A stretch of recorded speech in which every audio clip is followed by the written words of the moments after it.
Ok, 1h15, vamos começar no horário que a gente acordou, né? A gente vai conversar agora sobre a disciplina de agricultura. Dando tempo, a gente faz uma breve correção em relação às atividades, tanto dessa disciplina quanto da outra, né?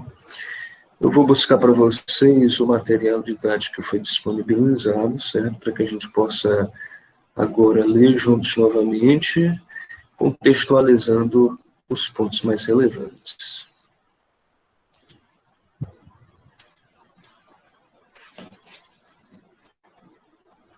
Esse material didático, ele teve como assunto histórico da pesca e da agricultura, ou seja, trazer informações que nos ajudem a entender, a conhecer as origens da atividade de pesca e da produção aquícola. Então, a pesca extrativista, como a gente chama, né, é retirada de organismos aquáticos da natureza sem prévio cultivo. Esse tipo de atividade pode ocorrer em escala industrial ou artesanal, assim como acontece no mar e no continente. Em função disso, a atividade extrativista tem sido controlada em boa parte do planeta como tentativa de evitar desastres ecológicos mais significativos dos que já se presencia atualmente. Ou seja, a chamada pesca extrativista, ou pesca extrativa, é uma pesca que é realizada sem controle algum, certo? É tipo eu pegar meu barco, minha canoa, e ir para o mar, ou para um açude, um riacho, e fazer uma pesca sem autorização, né? Já a agricultura é o processo de produção em cativeiro, né? Ou seja, eu tenho todo o controle da produção. Normalmente o local onde essa produção acontece pertence a mim mesmo. Então, esse processo de produção em cativeiro, né, dá origem a organismos com habitat predominantemente aquático, tais como peixes, camarões, rãs e outras espécies. A gente, na semana que vem, vai estudar algumas dessas cadeias produtivas em separado. E quando se avalia especificamente a produção de camarões como subtipo da aquicultura, nós estamos nos referindo ao que chamamos de carcinicultura. Podemos concluir que o negócio da aquicultura apresenta-se como uma atividade alternativa à prática extrativista, que tem ultrapassado seus limites sustentáveis e revela-se como uma opção interessante para empreendedores de todos os postos. A maior diferença entre a aquicultura e a pesca está na incerteza em relação ao produto final. A atividade de pesca tem esta característica peculiar: o pescador ou a empresa de pesca não tem garantias em relação à quantidade e à quantidade do que irão obter. Ou seja, pessoal, quando a gente fala da pesca extrativa ou a pesca artesanal, a gente está no mar adentro, a gente está em um grande açude, por exemplo, então a gente não sabe a quantidade de peixes, por exemplo, que tem ali. Então é uma pesca que é realizado às cegas. Pode ser, por exemplo, que eu consiga uma boa quantidade de peixes ou não, né? E essa grande incerteza faz com que o sistema de produção controlado, né, que a gente chama de aquicultura, ele seja muito mais interessante nesse sentido. Se eu decido investir na piscicultura ou na tilapicultura, que dá no mesmo, eu sei, então, qual é, pelo menos, o número médio de peixes que eu vou ter na minha propriedade, que eu estou conseguindo criar. É diferente de eu ir tentar pescar uma determinada quantidade de peixes sem eu saber quantos peixes estão disponíveis em um açude, por exemplo, né? Fora as dificuldades que eu vou encontrar para conseguir pescar a quantidade exata que eu quero. Pode ser um pouco complicado só ouvir essa situação se a gente não está visualizando, né?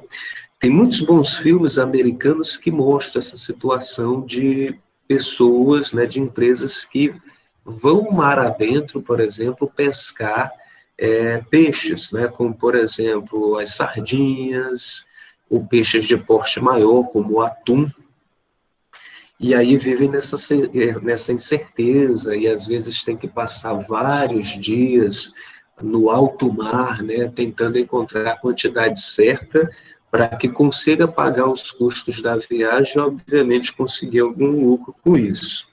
Se alguém já tiver tido a oportunidade de assistir a um filme americano chamado Mar em Fúria, é um filme que conta justamente a história de pescadores, né, e toda essa dificuldade que existe para você poder se sustentar, sobreviver dessa atividade extrativa. E tem também um detalhe muito interessante, que já é apontado aqui no texto, que é a questão da sustentabilidade, né? Quando a gente fala da pesca extrativa, a gente pode, no passado, ela já ofereceu muitos riscos de extinção de algumas espécies, né?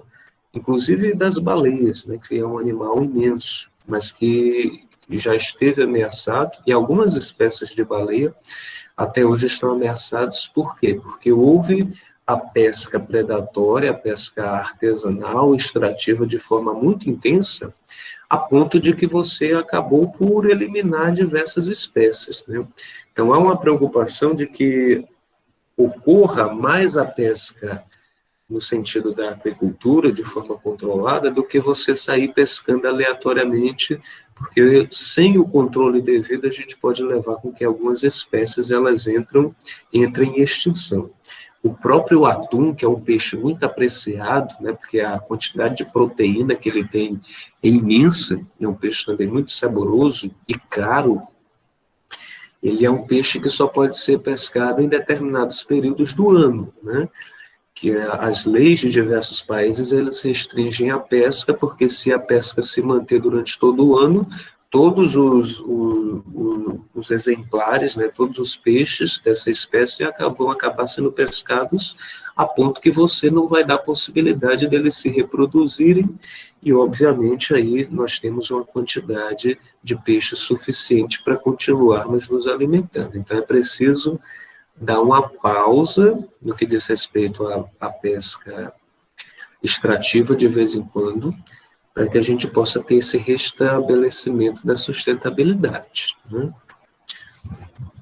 Mas, enfim, a aquicultura, o objeto da nossa disciplina, não vai ficar restrito à pesca, e sim à própria aquicultura.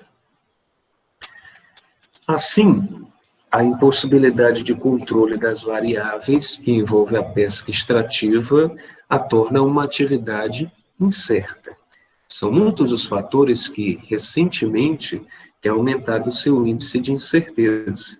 Entre eles, destacam-se a exploração comercial por grandes empresas que têm esgotado os estoques naturais de peixes, bem como ações que impactam negativamente a natureza, como o lançamento de resíduos industriais em rios, lagos e no mar, tornando áreas antes produtivas totalmente inabitadas pelas espécies nativas. Em função do local em que a produção acontece, a aquicultura pode caracterizar-se como continental ou marinha. Esta última pode ainda ser subdividida em carcinicultura, militicultura, ostreiticultura, que é a cultura das ostras, né? O cultivo de algas e piscicultura. Então, notem aí que há diversas espécies que nós podemos produzir. E aí, só dando a explicação, né, em relação a esse destaque aqui, quando diz que a aquicultura ela pode ser continental, quer dizer que ela está dentro de um território, certo? Por exemplo, é um açude, é um tanque que eu mando construir dentro do território de solo, né, de um determinado país, cidade ou estado. E a aquicultura ela pode ser marinha quando ela acontece dentro do próprio mar, né? Nós podemos, por exemplo, construir tanques dentro do próprio mar, ou redes ou grades, onde a gente vai fazer ali a produção controlada da nossa espécie em produção. Vamos supor, por exemplo, uma lagosta, que vai estar sendo produzida dentro do mar, mas mesmo assim em um ambiente controlado.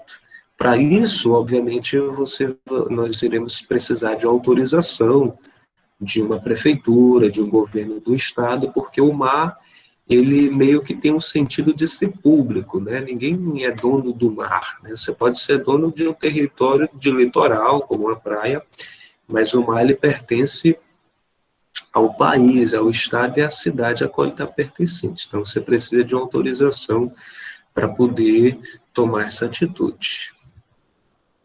Pessoal, está tudo bem até aqui? Tem alguma dúvida? Nenhuma dúvida. Tudo bem. Lembrando que fiquem à vontade, a qualquer momento vocês podem me interromper e fazer o questionamento de vocês. Então, a aquicultura marinha, né, que a gente também pode chamar de maricultura, tem como forte característica a menor possibilidade de controle sobre as condições de produção. Seu manejo é mais complexo e não há a possibilidade de se cultivar os organismos marinhos de forma integrada com a aquicultura, o que tem dado à aquicultura continental um diferencial que a torna um investimento com melhor custo-benefício. O que está sendo colocado aqui é o seguinte: quando a gente tem essa atitude de controlar a prática da agricultura dentro de um mar, né, o que a gente chama de agricultura marinha, ela se torna mais difícil, certo? Em virtude das diversas variáveis que a gente pode encontrar no ambiente aquático. O mar é muito agitado, o mar pode trazer alguns predadores, né? Se você está criando lagosta, tem algumas espécies marítimas que gostam de comer lagosta também, elas podem atacar a sua produção, mesmo que ela esteja sendo criada ali num tanque de rede, em uma grade, né? Então é mais difícil. Então, praticar aquicultura dentro do ambiente continental, né, é mais interessante, e pela possibilidade também de você conciliar, como está sendo colocado aqui, com a prática integrada da agricultura, né? Dentro do mar eu não posso criar, não posso conseguir produzir alguma espécie vegetal, mas lá na minha propriedade eu posso fazer essa variação, né? No mesmo ambiente onde eu tenho, por exemplo, vários tanques, onde eu crio tilápia ou camarão, ao redor deles eu posso estar plantando a cultura como feijão, por exemplo. Além disso, já existe uma outra variação dessa ciência, que é a chamada aquacultura. O que é a aquacultura? É você conseguir produzir algumas espécies que não necessitam de terra, ou seja, de solo, para poder germinar. A espécie mais tradicional é o alface, né? A gente pode chamar também esse sistema de aquaponia, né? A gente pode construir, por exemplo, pessoal, diversos corredores de água, certo? E aí, vamos fazer aí, suponhamos, 1 a 2 metros de profundidade, aonde você pode criar, por exemplo, peixes para habilitar esses corredores, e em cima você consegue fazer germinar alface, sem utilizar solo, só utilizando o substrato e a própria água para que essas alfaces elas possam germinar. Aqui no nosso estado, inclusive, nós temos lá na cidade de Tianguá, próximo aí ao norte do estado, que é uma referência na produção de hidroponia, né, de vegetais aí que são produzidos dentro da água sem a utilização de solo. E aí esse novo conceito da aquaponia, ela faz essa junção onde eu consigo, além de produzir sem o solo, utilizar só a água para a produção de algumas culturas vegetais, eu ainda crio espécies aquáticas ali dentro, né, e consigo aí ter 2 produções em um mesmo ambiente. Então, isso é muito interessante. Além disso, o sistema de criação em tanques-redes, que proporcionam boa flexibilidade à aquicultura de água doce, também é facilmente aplicável à aquicultura marinha. Pode-se dizer que o maricultor, né, como a gente chama alguém que trabalha com a maricultura tem a desvantagem de estar à mercê das incertezas da natureza do que o aquicultor continental. Novamente, né, pelas diversas incertezas que a gente tem no mar. O mar é muito agitado, a temperatura do mar a gente não consegue controlar, já no ambiente continental a gente consegue controlar, porque a gente pode fazer adaptações para tornar o ambiente mais frio ou um pouco mais quente.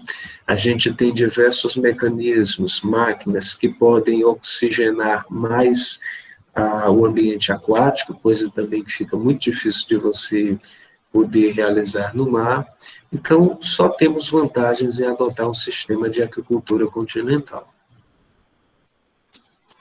O meio rural brasileiro sempre mostrou interesse na aquicultura.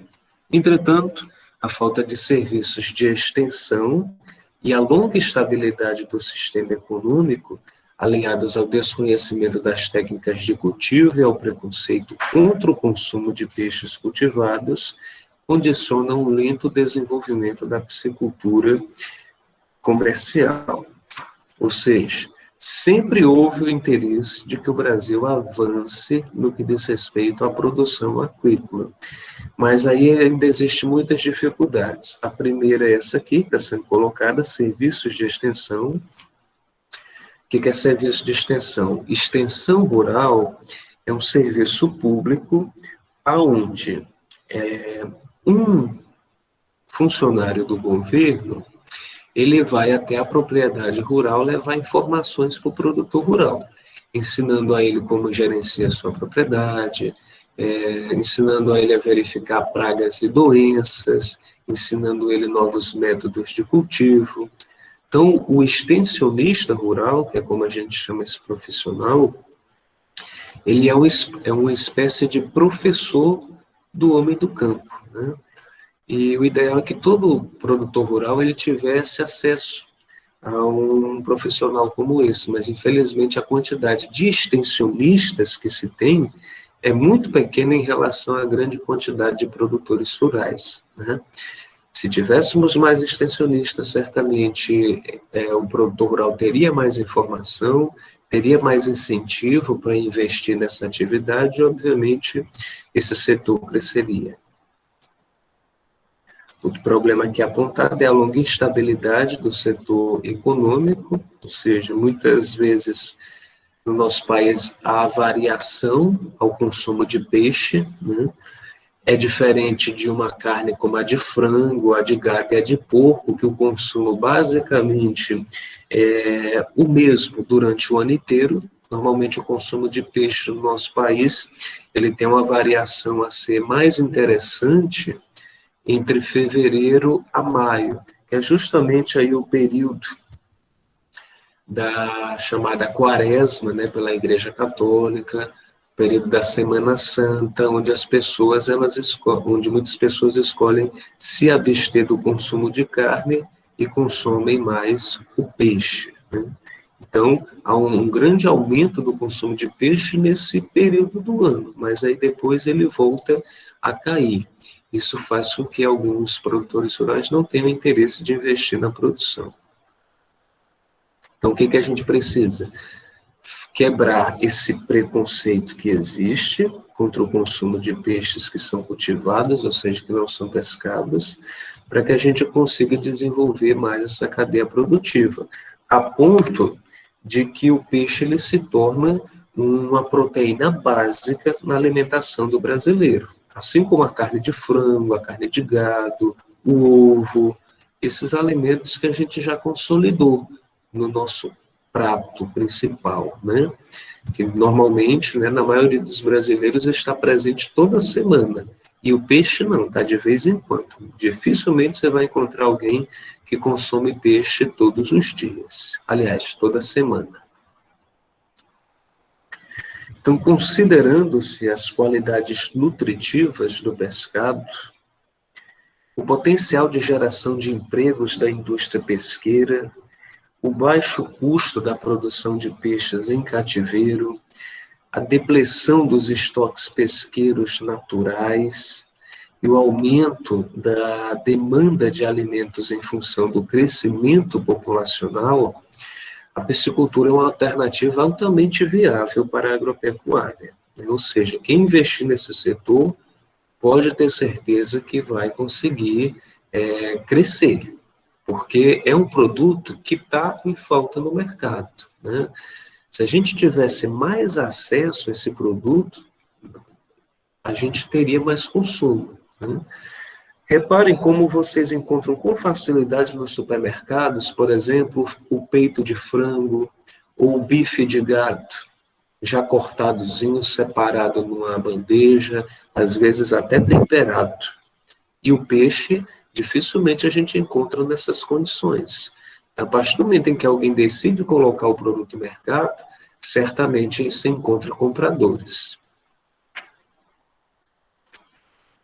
Em adição à piscicultura, pode ser praticada em áreas impróprias para a agricultura tradicional, como os solos não agricultáveis, ou ainda conferir usos múltiplos a grandes coleções de água, como os grandes reservatórios de hidrelétricas. Outro ponto interessante aqui, né? Piscicultura, que no caso é a criação da aquicultura de peixes, como o peixe tilápia, o cará, ela pode ser muito interessante para, como está sendo exposto aqui, áreas que são impróprias para agriculturas, ou seja, eu tenho um terreno, né, uma fazenda, que o solo ele foi muito maltratado, ele está completamente morto, eu não consigo mais produzir nada lá. Então, nesse sentido, eu posso utilizar para poder investir nesse setor, né? Construo tanques lá, construo uma área onde eu possa produzir a piscicultura. E aí eu consigo agregar valor de novo à minha propriedade. E tem também essa questão de se poder utilizar grandes coleções de água como grandes reservatórios de hidrelétricas, ou seja, em ambientes, né, que servem para a geração de energia, onde a gente tem um grande volume de água, a gente pode ter a produção acontecendo também. Outro exemplo que a gente encontra aqui no Ceará, né, não exatamente de hidrelétrica, mas de reservatório de água. Eu acredito que todos vocês já tenham ouvido falar do açude Castanhão, que fica no Vale do Jaguaribe. Se não me engano, é o maior açude, inclusive, do nosso estado, né? Ele foi pensado estrategicamente, né? Foi um açude que foi construído pelo governo do estado. Na época, foi uma das maiores obras contra a seca na região Nordeste. É um açude imenso, que, inclusive, para poder finalmente implantá-lo, teve que ser inundado uma cidade inteira, que foi a cidade de Jaguaribara, e aí se conseguiu construir um grande açude para abastecer diversas cidades, inclusive a cidade aqui de que eu estou falando, né, que é Jaguaruana, e a própria capital do Ceará, que é Fortaleza, que recebe água do açude Castanhão. E aí foi feito um projeto muito interessante de construir tanques-redes para poder criar o peixe tilápia lá nesse açude, né? E durante muito tempo funcionou. Agora, se não me engano, está parado, porque nos últimos anos nós estamos tendo um período de chuvas irregulares, então o açude ele baixou muito o índice de sua água, mas a gente tinha uma comunidade inteira ao redor do açude que sobrevivia produzindo peixe tilápia, né, criado dentro de um grande reservatório. E muitos outros reservatórios, como o açude de Oroz, entre outros que nós temos no estado, eles poderiam ser aproveitados para essa prática aquícola, né? Ou seja, há diversas oportunidades que a gente precisa descobrir e fazer com que a gente melhore no que diz respeito ao avanço dessa cadeia produtiva. A aquicultura, né, a criação de organismos aquáticos em condições controladas, é economicamente rentável, desde que feita com base em projetos tecnicamente corretos, né? Ou seja, quer investir nesse setor, estude para aprender como se faz, e a partir daí você pode ter sucesso. Como é uma atividade simples, eu diria bem mais simples do que você criar gado, por exemplo, mas exige um mínimo de conhecimento, né? Como conhecer as características ideais da água que você vai utilizar, saber controlar a quantidade populacional do animal que você está criando, né? Entre outras características básicas, mas que vão definir se o seu negócio ele vai ter sucesso ou não.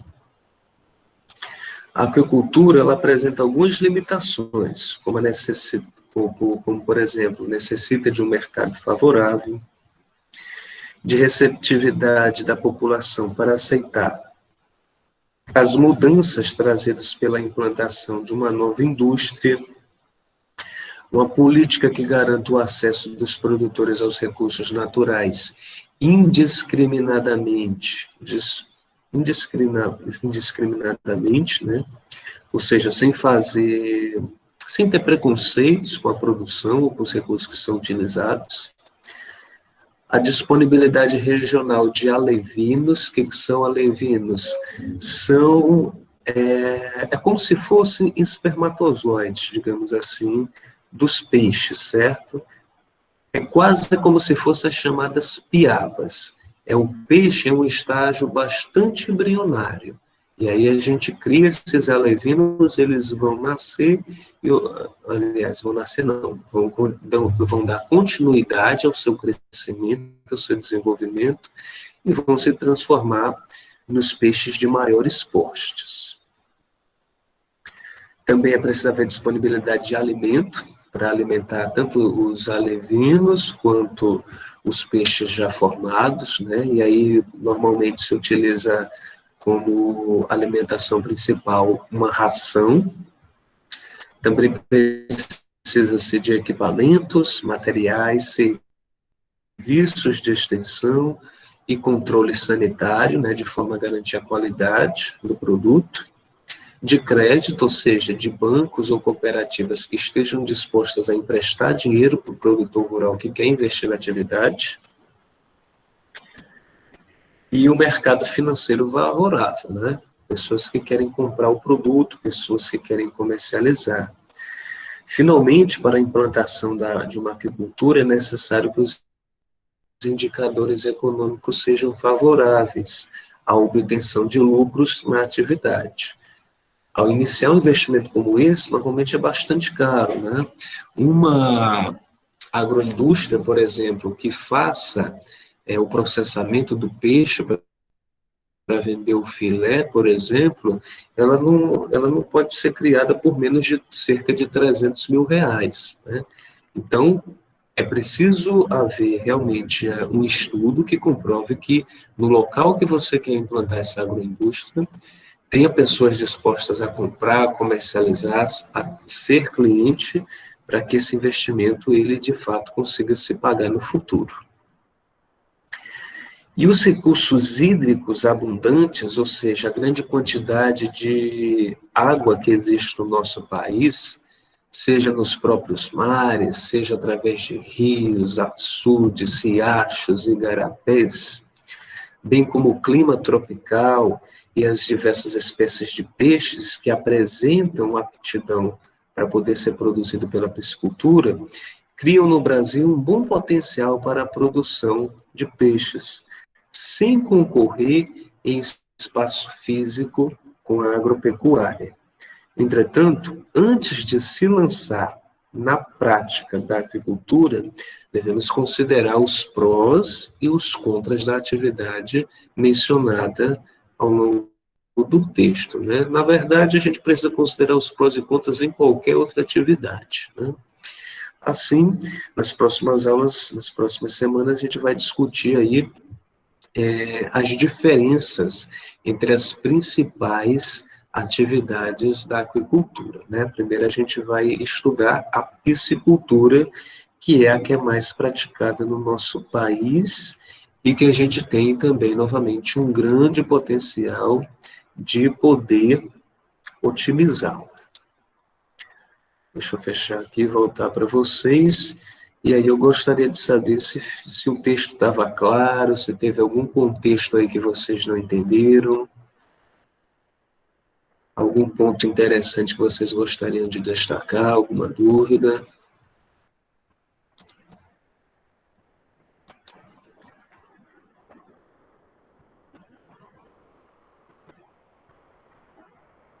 Que a Thaís Keller já respondeu aqui que estava claro, né? Parece que ela fala por todos. Então, se ninguém tem alguma observação, eu vou agora levar para vocês um vídeo mostrando como é que funciona um frigorífico de peixe, certo? Só para vocês terem uma ideia de como é essa escala de produção.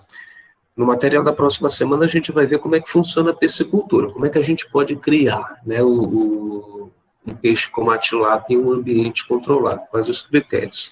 Mas agora eu já vou levar para vocês para entender um pouco como é todo o sistema de processamento do peixe a partir do momento que a gente, por exemplo, vende ele para um frigorífico e ele vai fazer o processamento de peixes. Deixa eu só abrir aqui o vídeo para vocês.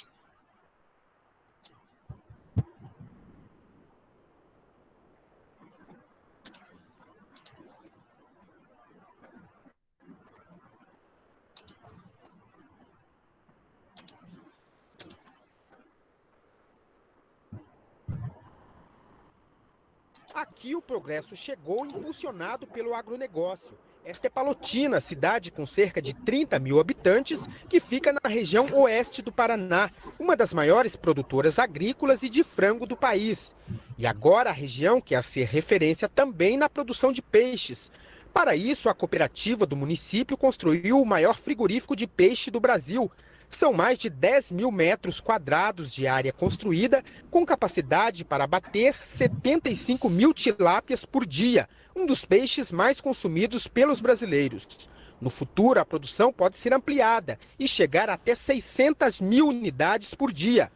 Os moradores comemoram o investimento. Todo mundo ansioso para chegar esse dia, porque vai dar emprego tanto para a nossa cidade como para as cidades mais vizinhas próximas. Vai girar mais dinheiro, vai movimentar mais a cidade. A cooperativa investiu 110 milhões de reais no abatedouro, que contou com recursos do BNDES. O empreendimento criou 450 novos postos de trabalho na cidade. E quem conseguiu uma vaga foi Luana, que é formada em aquicultura. Como tem a universidade aqui em Palotina já, a UFPR, que tem um curso da aquicultura, eu acho que tendo a Cevale aqui, trabalhando nessa área, é uma oportunidade para esses alunos, né, de estarem atuando na área que eles estão se formando. A cooperativa vai fornecer também o alimento para os peixes. Esta fábrica de ração, construída com tecnologia suíça, norte-americana e brasileira, tem capacidade para produzir até 200 toneladas por dia, mas a estrutura permite triplicar essa produção.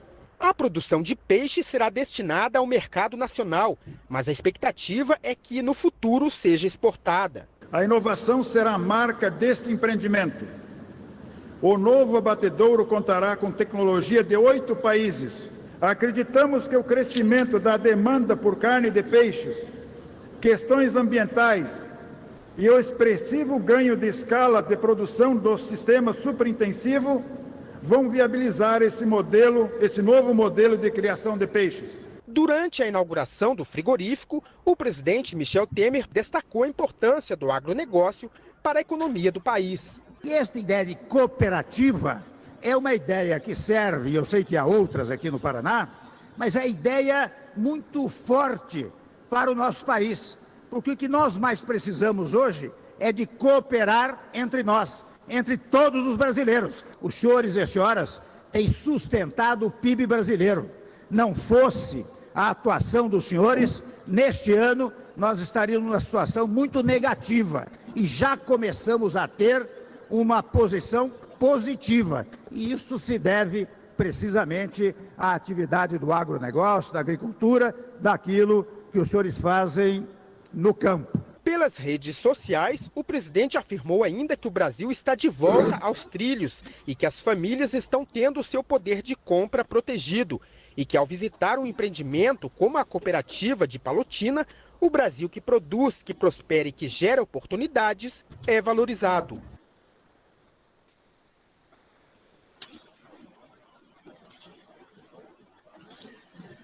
Pessoal, deu para vocês visualizarem, ouvir o vídeo direitinho? Deu certo?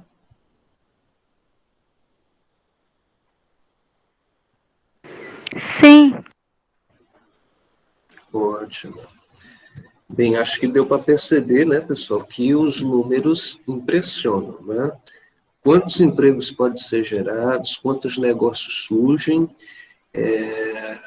Esse vídeo é de 2017, certo? Já tem algum tempo que foi criado, mas isso mostra como o agronegócio é um grande agronegócio, de fato, no nosso país, né? A gente está falando de uma fábrica de processamento de peixe, né? E a aquicultura a gente já conversou há várias cadeias produtivas, camarão, lagosta, entre outras. E para cada uma dessas culturas a gente poderia estar viabilizando novos negócios. É isso que vocês têm que se atentar desde já, né?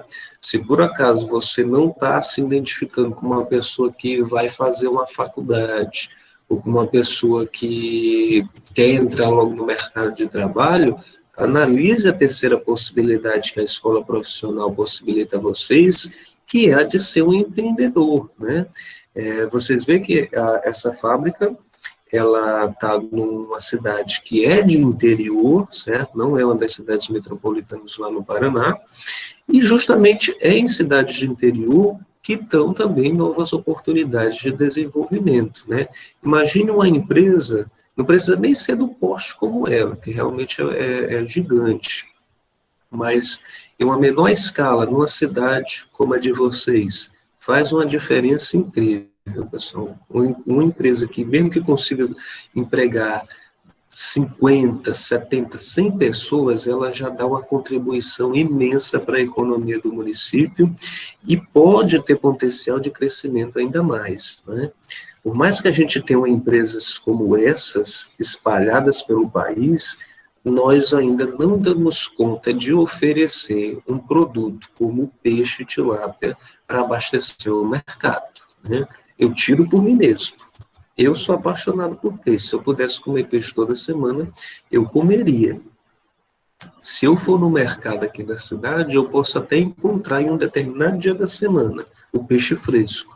Mas eu não tenho tempo de tratar o peixe, temperar, de fazer, né? Eu precisaria comprar ele já cortado, filezinho, que fica mais fácil de preparar. Às vezes eu encontro no supermercado, às vezes não, né? Então, isso de um tempo para cá, porque houve muito tempo que eu nem encontrava, né? Então, basicamente, existe oportunidade de se criar novos negócios para que a gente possa, obviamente, abastecer o mercado. Nós não damos contas hoje de produzir peixe para o próprio país, mas a demanda de exportação seria ainda maior do que o consumo interno. Então, veja aí como uma possibilidade, né? O Jonas está colocando aqui que fede bastante, né? Infelizmente, isso faz parte, né? E por isso que é mais interessante a gente comprar também o peixe já, o filezinho pronto, né? Sem a necessidade da gente retirar as vísceras, as guelras. A agroindústria ela pode cuidar disso para facilitar a nossa vida. A Ana Carla está colocando que os peixes daqui têm muita espinha, né? Esse também é outro fator que a agroindústria resolve, né? Quando a gente compra o filé do peixe já separado, ele não vem com espinha, ele não vem com pele, ele não vem com aquela gordurinha da barriga. É que nem aquele bife ou peito de frango que a gente compra separado, né? É só temperar e fritar ou cozinhar, fica a critério. E aí é esse sentido, né? Então, são situações, a gente está falando aqui de uma cadeia produtiva. Quantas mais a gente estuda dentro do curso, né? Apicultura, suinocultura, quantas cadeias produtivas que talvez a gente possa criar um negócio aí na cidade de vocês, ou na cidade próxima, em outro local, e poder sobreviver como um empreendedor do agronegócio, né? Uma coisa que é difícil dar errado no nosso país, pessoal, é o negócio do agro, porque tem sempre alguém querendo comprar algo que serve para a gente comer, né? Quando a gente enfrenta uma crise econômica, como o nosso país está vivendo hoje, a gente deixa de comprar roupa, a gente deixa de de ir para a festa, de assinar um determinado serviço, mas a gente não deixa de comer. A gente pode até trocar um determinado produto por outro que seja mais barato, né? Por exemplo, eu deixo de comer carne para comprar o frango que é mais barato, mas a gente não pode deixar de comer.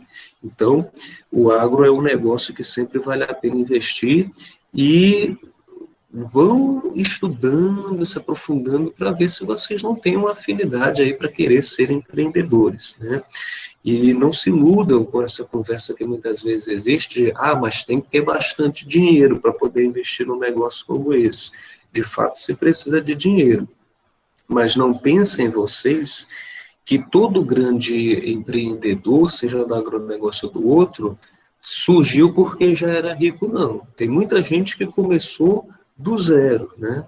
Hoje, a maior loja de varejo do país, uma das maiores da América Latina, a Magazine Luiza, começou com uma lojinha, semelhante a essas da Zeni, da Macavi, que possivelmente vocês têm aí na cidade de vocês, que tem basicamente em todo o território do Ceará.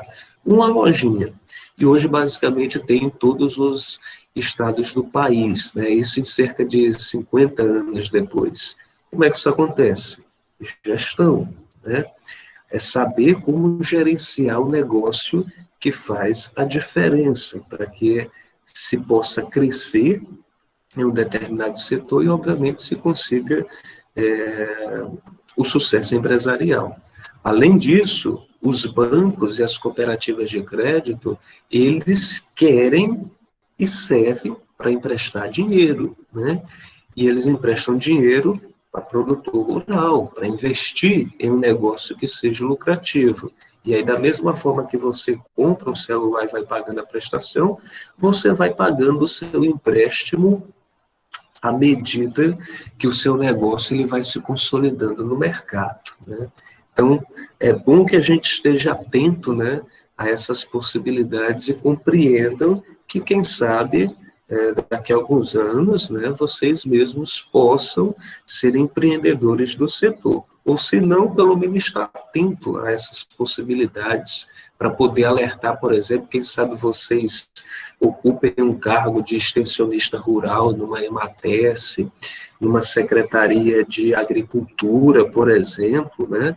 E aí vocês poderão estar levando essas informações a produtores rurais que às vezes tem todo o potencial, tem uma fazenda com bom solo, tem uma boa fazenda com bom recurso hídrico, poderia estar investindo nesse setor, mas não faz porque não tem alguém que diga, olha, é possível, vamos fazer, né?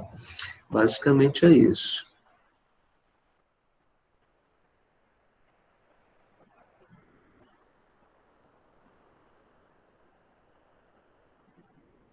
Esse curso que você está falando, Jonas, é da chamada base diversificada, que tem as aulas junto,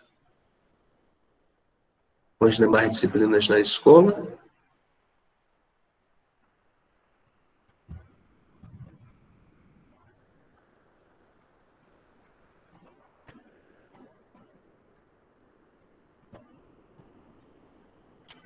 Esse curso que você falou aqui, ele é realizado dentro da escola, pela base diversificada, ou é fora da escola?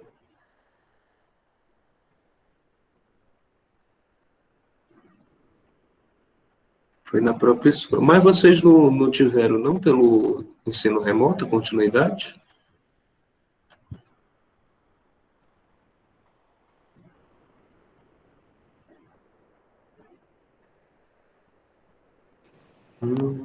É porque foi só ano passado esse curso, aí a gente terminou com uma feirinha vendendo as comidas, essas coisas.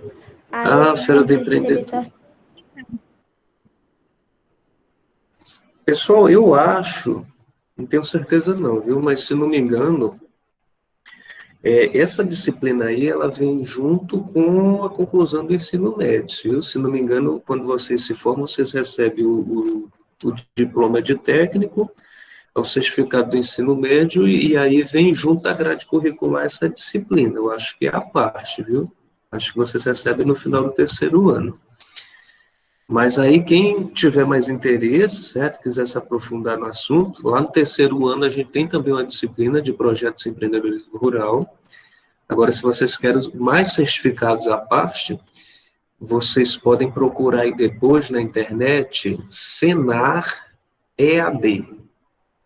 Senar é Serviço Nacional de Aprendizagem Rural. EAD de Educação à Distância, onde tem vários cursos gratuitos, né? Você pode fazer no ensino remoto. E, inclusive, você recebe o certificado, né? Tem curso, inclusive, de 60 horas, pessoal. É muito bom para colocar no currículo de vocês. E tem de empreendedorismo e tem diversas outras áreas do setor do agronegócio. Então, no período de férias, né, como vai ter em janeiro, é muito bom que vocês procurem fazer esses cursos adicionais mesmo.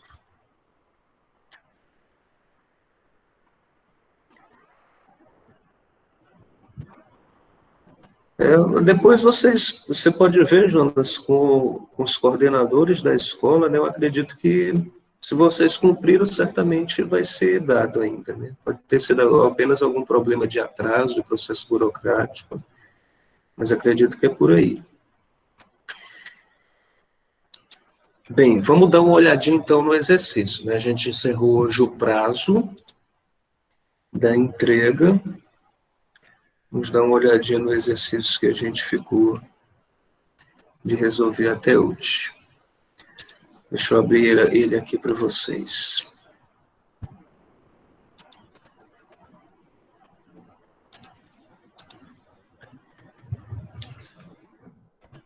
Acho que já está dando para visualizar, né? Eram apenas 2 itens, né? O primeiro item vocês iriam responder o que estuda a aquicultura. E aí nós temos um parágrafo bem descrito, inclusive, que a gente leu recentemente, né? Que é identificar a aquicultura como uma área de produção de peixe em cativeiro, né, de forma controlada, para que se possa obter criação de organismos aquáticos de forma controlada, que seja economicamente rentável e com projetos tecnicamente corretos. Tem que colocar do jeito que estava lá?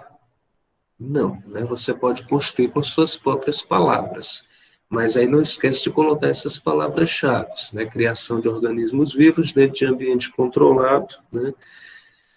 Pode citar que deve ser um ambiente continental ou marítimo, né? Para fazer essa diferenciação. E na segunda questão, perguntava-se que características nosso país possui que o faz ser reconhecido por ter um bom potencial para a aquicultura, né? Citamos também agora há pouco, estava lá no último parágrafo do texto, quando se dizia que nós temos recursos hídricos abundantes, o fato do nosso clima ser tropical, de nós termos muitas espécies de peixes que apresentam aptidão para a piscicultura, como a tilápia, a sardinha, o pirarucu, o tucunaré. Essas são as 3 características principais que tornam o nosso país um grande potencial produtor e exportador desse produto. Ok, pessoal? Alguma dúvida? Ficou tudo claro em relação a esse assunto?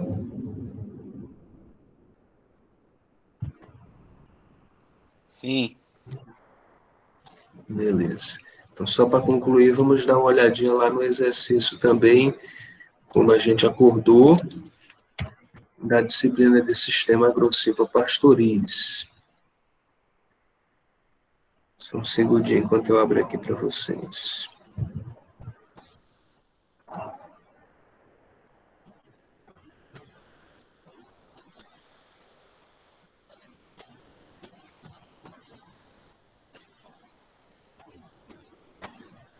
Prontinho. O exercício também era composto por apenas 2 questões, né?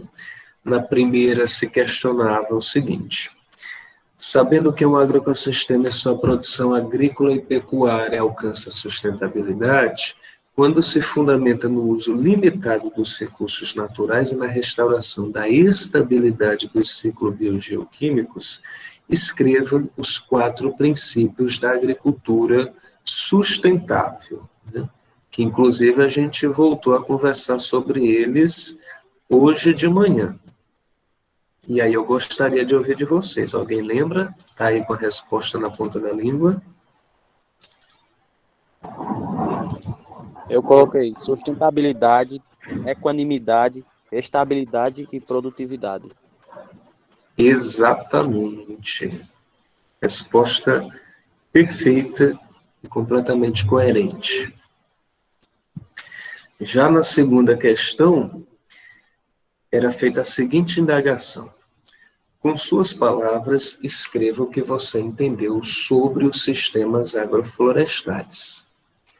Nesse sentido, né, não necessariamente você iria pegar palavras que estão lá, um parágrafo inteiro, por exemplo, lá do conjunto de slides, né? Era preciso você descrever isso com as suas próprias palavras.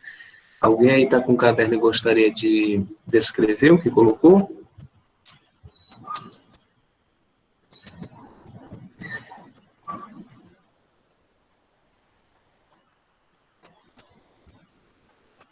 Ninguém?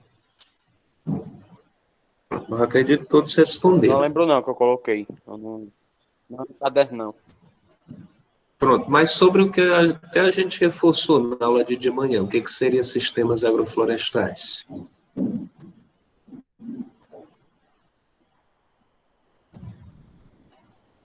é que a gente poderia resumir em poucas palavras?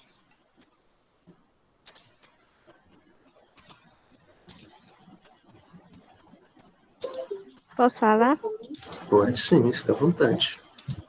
Eu não coloquei assim porque eu não estou lembrada da forma que eu escrevi, mas para mim, sistema agroflorestal é caracterizado pela junção do cultivo agrícola, da produção florestal, tal, que no caso é a floresta, árvores nativas, e também da pecuária.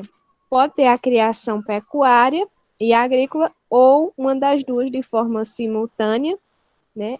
Ou em diferente tempo. Ou seja, pode colocar, por exemplo, a criação de animais com a floresta e logo após o cultivo agrícola.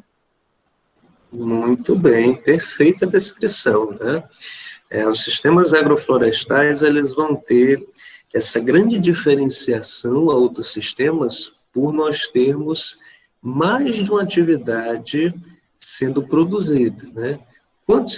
Quantos produtores rurais passam o ano todo produzindo apenas um determinado tipo de criação pecuária ou animal ou apenas florestal, né? Suponhamos, por exemplo, que eu sou um produtor rural e crio apenas gato, né? Aí a gente passa por uma seca terrível, eu não estou conseguindo alimentar direito meu gato, aí eu vou ter que vender ele bem baratinho, porque eu não tenho mais condição de criar, e estou morrendo de fome. Aí eu perdi minha renda o ano inteiro, se eu estou criando só gato, eu não produzo mais nada. Da mesma forma, se eu produzo apenas milho e arroz na minha propriedade, novamente a gente teve um período de seca, eu não consegui ter uma boa produção, e se não conseguir uma boa produção, eu não tenho o que colher nem o que vender, e não vou ter dinheiro, né? Então isso é péssimo. Então, a partir do momento em que a gente diversifica a propriedade com várias espécies produzidas, a gente se previne contra esses problemas, porque eu não tenho apenas uma cultura a ser produzida, eu tenho aí pelo menos 3 ou mais, né? Então é como a colega colocou, o sistema agroflorestal ele vai se preocupar em conciliar a produção de espécies florestais, dando prioridade a árvores nativas, espécies vegetais, né, pode ser frutas, legumes, verduras, ou também, principalmente, espécies forrageiras, ou seja, aquela alimentação, aquele tipo de espécie vegetal que o animal se alimenta. E aí a gente chega à nossa terceira espécie, que é a criação animal, né? Como, por exemplo, os caprinos e os ovinos, que poderão se alimentar dentro da própria propriedade, se alimentando dessas espécies forrageiras, né? Então, por isso, é um sistema bastante eficiente.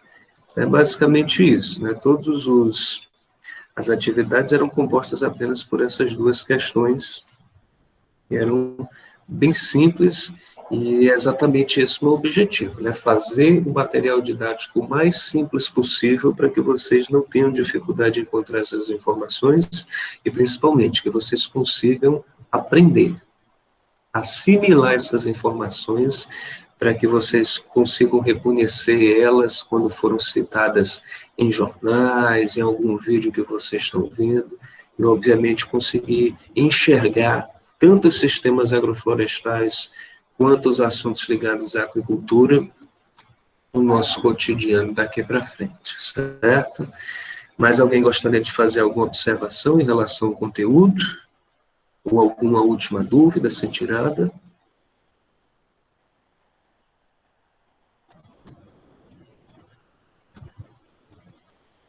Parece que não, né?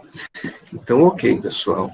Quando for, eu vou ainda confirmar com a coordenadora, mas dando tudo certo, sexta-feira, nós devemos ter novamente a postagem de material didático. Nós não teremos encontro virtual, mas teremos lá mais material didático referente às duas disciplinas com suas respectivas atividades. E aí, na semana seguinte, a gente volta a se encontrar aqui virtualmente.